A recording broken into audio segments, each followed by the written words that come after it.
peux leur laisser la parole maintenant parce que je crois que... Oui, il y a déjà des questions. J'ai été interpellée par ce nom, Ombre d'âne, parce que s'appeler Ombre d'âne et être harcelé, Ombre d'âne, c'est un système asphyxiant. En fait, c'est un système d'anesthésie, un des premiers systèmes d'anesthésie, c'est un masque qu'on posait sur le patient et on l'asphyxiait carrément avec de l'éther. Comment ça, c'est une marque? Ombre d'âne, c'est un système, c'est un masque que l'on posait sur le visage des gens, sur lequel on mettait de l'éther. C'est anesthésiste? Oui. Et moi, j'adore. Je n'avais jamais entendu ce mot en dehors de mes études, puisque c'est de l'histoire médicale. Parce que quand j'ai entendu qu'une femme qui était harcelée s'appelait Ombre d'âne, là j'étais interpellée. Voilà. Donc je voulais savoir si... C'est les hasards Sur les hasards, mais voilà. Parce que c'est le nom d'un chirurgien en fait. Ouais, c'est ça, du 19e. Voilà. Qui a inventé ce système. Ah, c'est génial, je sais pas. Voilà. J'aurais voulu savoir si en faisant de votre héroïne un professeur de lettres, vous avez voulu insister, bien sûr, sur votre amour pour la littérature, mais aussi établir un contraste entre cette femme qui est une femme de communication, une femme qui est tournée vers les autres, vers ses étudiants, et l'homme avec lequel elle vit, qui est un homme plutôt taiseux et qui n'a pas de considération pour elle et qui la plonge dans une solitude encore plus grande. Ou est-ce que elle aurait pu avoir une autre profession? C'est peut-être un détail, ma question est une question peut-être qui n'a pas d'importance. Mais... Non, c'est que l'une des femmes était prof de français et ça me plaisait en fait. Et puis ça me plaisait voilà, par rapport à la littérature, le fait qu'elle était agrégée, parce que j'avais vraiment envie que ce soit une femme très lettrée. Et là, en réalité, la lettre produite dans le premier chapitre a été écrite par une femme prof de français et tout ça, et je tenais, ça me plaisait. Après, celle du train faisait un autre métier. Et puis ça me permettait d'avoir une vie sociale assez simple en fait. J'avais pas envie de traiter à travers... j'avais pas envie qu'elle soit en entreprise par exemple, ça aurait compliqué vraiment les choses. Voilà, c'est...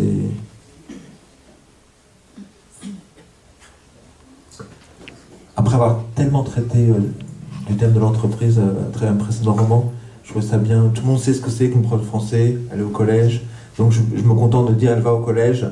Et chacun imagine ce que c'est qu'être un prof au collège. Voilà, comme ça, je pouvais vraiment centrer mon livre sur son intimité et ce qui se passait chez elle. Oui, alors moi j'ai beaucoup aimé votre livre. Il m'a beaucoup ému parce que j'ai... Tout. Je suis là. Ah. Bon, ma voix vient d'outre-tombe. Donc c'est vrai que j'ai beaucoup aimé. J'ai beaucoup pleuré. Aux 3/4 du livre à peu près, et puis après j'étais très très en colère contre Bénédicte. Ombre d'âne. Bah non, mais là je l'appelle Bénédicte parce qu'elle n'a pas réagi, parce qu'elle avait quand même un regard très lucide sur son mari quand elle parle de ses slips souillés, de ses chaussettes puantes, rester qu'avec quelqu'un comme ça, sincèrement. Alors c'est vrai que ça m'a mise un peu en colère, mais parce que ça c'est mon caractère, moi je ne serais pas restée, c'est mon caractère. Mais ce que j'espère surtout, c'est que les dames qui vont lire votre livre et qui se trouvent dans cette situation auront peut-être un peu un sursaut, parce qu'elle avait quand même tout pour elle. Elle avait un travail, elle a une famille, c'est une fille qui aurait pu s'en sortir. En effet, mais vous dites à un moment donné qu'elle est sans structure. Vous n'avez pas dit déstructurée, vous avez dit sans structure. Et à la grande librairie, vous avez dit ce que j'ai trouvé très joli, qu'elle était mal armée dans la vie. J'avais trouvé ça très très très joli. Mais oui, le dernier chapitre du livre, je ne vais pas dire de quoi il s'agit, pour ceux qui n'ont pas lu, mais je pense que quand on lit le dernier chapitre, une femme en situation de harcèlement conjugal, lisant le dernier chapitre, devrait se dire normalement oui, il faut partir, c'est sûr. Parce que n'importe quel lecteur sensé lisant ce dernier chapitre se dit mais oui, là, elle se délie, elle devient légère, elle s'envole comme ça. Bien évidemment, il faut être libre dans la vie. Voilà, c'est ce que dit ce livre. Il faut être le plus libre possible et ne pas avoir peur. On n'a qu'une vie, voilà, c'est un cliché, mais voilà, il faut se délier lorsqu'on est lié et être le plus léger possible et se mouvoir, être fluide et voilà. Mais c'est très difficile. Et la plupart des... Quand certains lecteurs me disent « mais pourquoi elle part pas ?» tout ça, mais c'est que c'est très compliqué en fait de partir. C'est très facile à dire d'un personnage de roman. Mais il y a beaucoup de gens qui sont absolument incapables et ne sont pas armés pour affronter les difficultés que pourrait entraîner une rupture ou l'annonce d'une rupture. Et imaginez Bénédicte Ambrodane disant à son mari j'ai pris ma décision, je m'en vais. Vous imaginez l'enfer absolu, terrible, destructeur, la violence.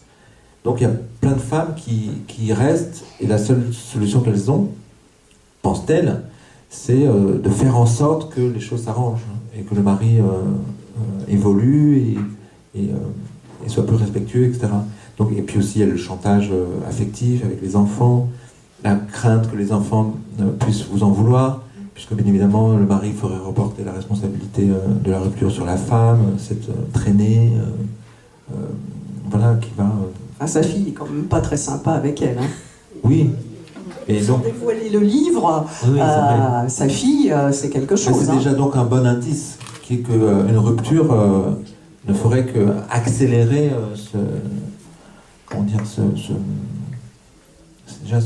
cette amorce de désamour de la part de la fille. Voilà. C'est vrai que moi je comprends très bien les difficultés que peuvent avoir certaines femmes à prendre la décision de partir et à faire ce choix, parce que c'est pas... Quand on est à l'intérieur, de l'extérieur comme ça, on peut se dire mais il suffit de... Quand on a un métier, donc qu'on a un salaire, on est indépendant, on est au XXIe siècle, normalement chacun est libre, on est en démocratie, voilà. Mais souvent... les situations sont vraiment des situations carcérales et on n'a pas le recul à l'intérieur pour... les choses peuvent faire très peur. Donc un livre comme celui-ci peut apporter un éclairage et aider certaines femmes à prendre un peu de recul par rapport à leur situation et à relativiser ce qui se passe, et notamment la menace du mari, ou... Il faut arriver à se dire que dans le fond, rien n'est grave et que... Non mais c'est très difficile de se dire... voilà.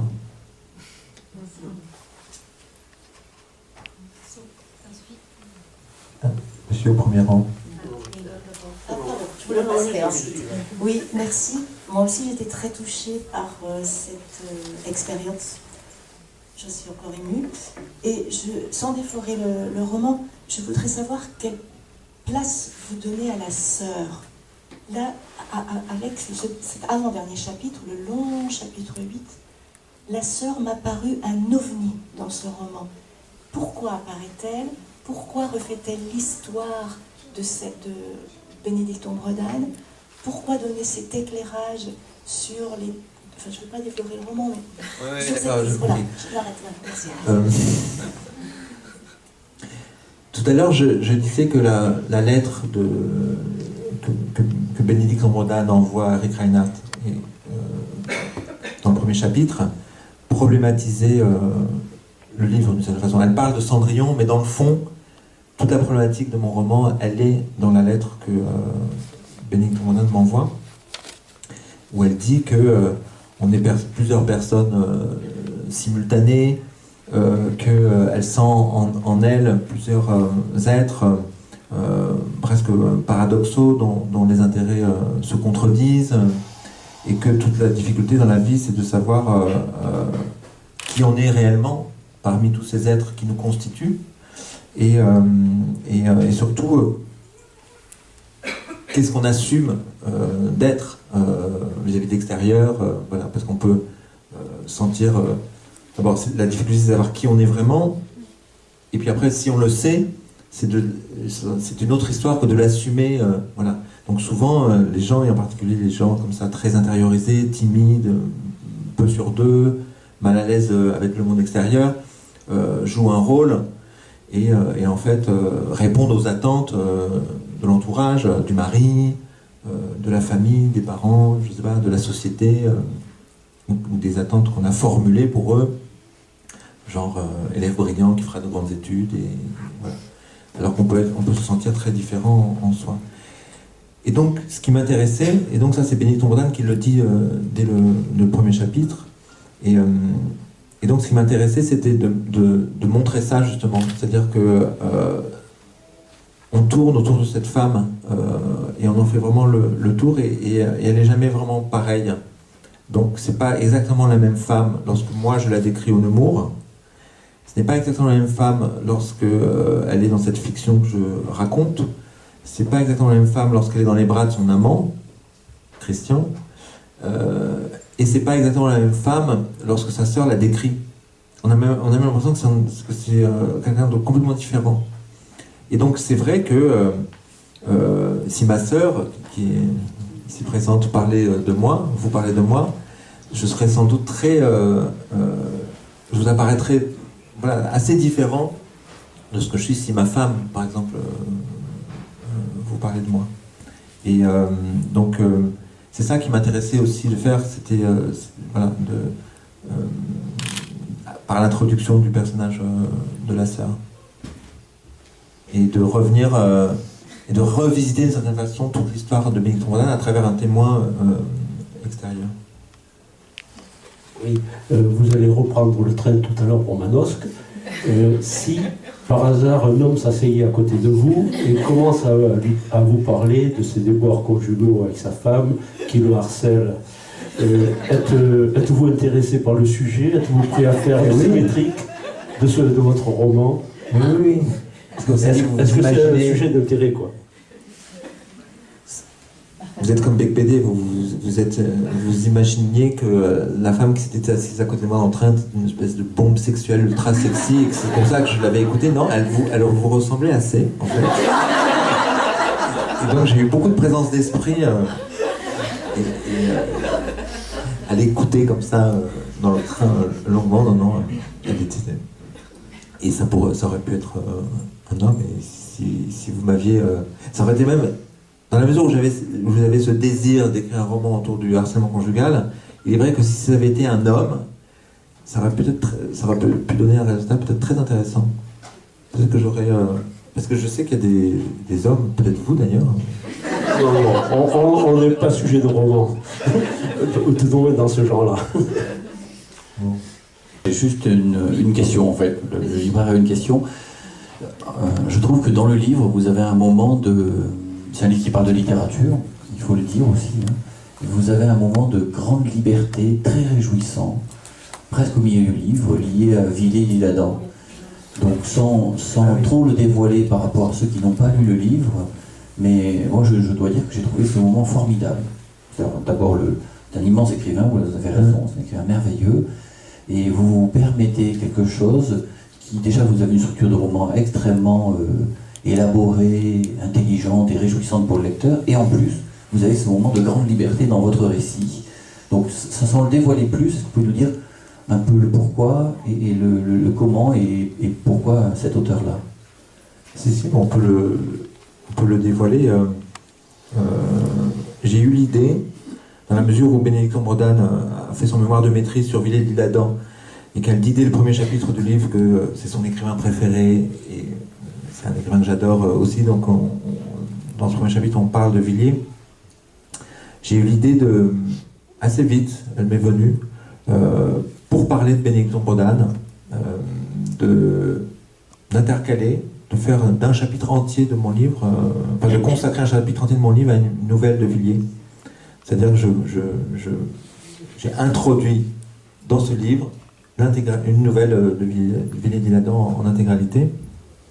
C'est juste après le moment où elle avale quelques grains de Xanax. Et donc elle plonge dans un très profond sommeil. Ça, c'est la fin du chapitre, on tourne la page.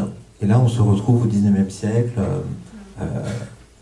avec un personnage qui est dans une loge à l'opéra et qui est fasciné par une spectatrice qui est un peu plus loin, il la suit dans la rue, etc. Donc c'est vraiment la nouvelle, vraiment à la virgule près dans son intégralité. Simplement, à deux occurrences, j'ai remplacé le nom L'Inconnu, puisqu'elle s'appelle L'Inconnu, c'est la nouvelle L'Inconnu de Villiers Adam, par le nom de mon héroïne. Ce qui signifie que donc c'est juste voilà, deux interventions dans le texte de Villiers qui indiquent que Bénédicte Ambrodan se projette dans le personnage de cette inconnue de Villiers. Et au terme de cette nouvelle, tourne la page, c'est le chapitre d'après, et là elle se réveille à l'hôpital public de Metz, voilà, aux urgences. Et donc là c'est comme un voyage dans l'imaginaire, la psyché et le monde intérieur de Bénédicte Ambrodan. Et je pense que ce texte de Villiers dit beaucoup plus sur elle, son rapport au réel, ses exigences, ses attentes, ses rêves, et ses espoirs déçus que ce que j'aurais pu faire en y consacrant de nombreuses pages de psychologie laborieuse et tout ça. Là, il y a quelque chose d'assez miraculeux dans le fait que là, tout est dit sur cette femme à travers une nouvelle. Après, il y a un geste là presque d'artiste plasticien qui me plaisait énormément. Je ne vous cacherai pas que le jour où j'ai eu cette idée, je me suis dit que c'était une idée assez géniale.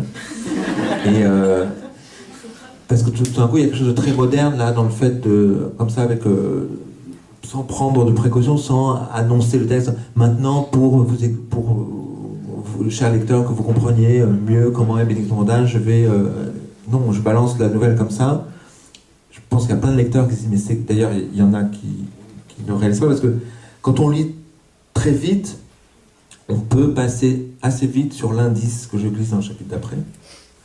Puisque dans le chapitre d'après, à la fin du chapitre de Saint-Blandine, on revient en Terrasse du Nemours et Isabelle Jarry m'a dit qu'il ne faut pas que je parle de l'indice. Non, mais il y a un indice qui permet de comprendre qu'en fait la nouvelle qu'on a lue, le texte qu'on a lu dans le chapitre précédent, est une nouvelle de Villiers Adam et pas un texte de moi.